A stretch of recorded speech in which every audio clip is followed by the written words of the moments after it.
దూరంగా యోసేపు వస్తున్నాడు. యాకోబు కుమారుడైన యోసేపు తన తండ్రికి ఎంతో ప్రియమైనవాడు. దేవుడు అతనికి గొప్ప కలలిచ్చాడు. కాని అదే కలలు అతని సహోదరుల హృదయాల్లో అసూయను రగిలించాయి. సహోదరుల గుంపు కోపంతో మాట్లాడుకుంటున్నారు. ఇదిగో కలలవాడు వస్తున్నాడు. అసూయ కోపంగా మారింది.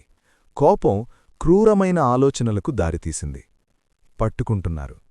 వారు యోసేపును పట్టుకున్నారు. అతని రంగురంగుల వస్త్రంను తీసివేశారు. అతని కళ్ళుల్లో భయం, వారి మనస్సుల్లో దుర్మార్గం, నీరులేని గుంత. మనము అతని రక్తము చిందించకూడదు అని రూబేను అన్నాడు. యోసేపును నీరులేని గుంతలో పడేశారు. ఆ గుంతలో ఒంటరిగా ఉన్న యోసేపు దేవుని వైపు చూశాడు. వెళ్ళుచుండగా యూదా అన్నాడు, ఇతన్ని చంపడమెందుకు? అమ్ముదాం. అలా యోసేపు వెండి 20 నాణేలకి అమ్మబడ్డాడు. మనుషుల చేతిలో బానిసగా, కాని దేవుని చేతిలో ప్రియుడుగా. యాకోబు దుఃఖం. రక్తంతో ముంచిన వస్త్రమును చూసి యాకోబు విలపించాడు.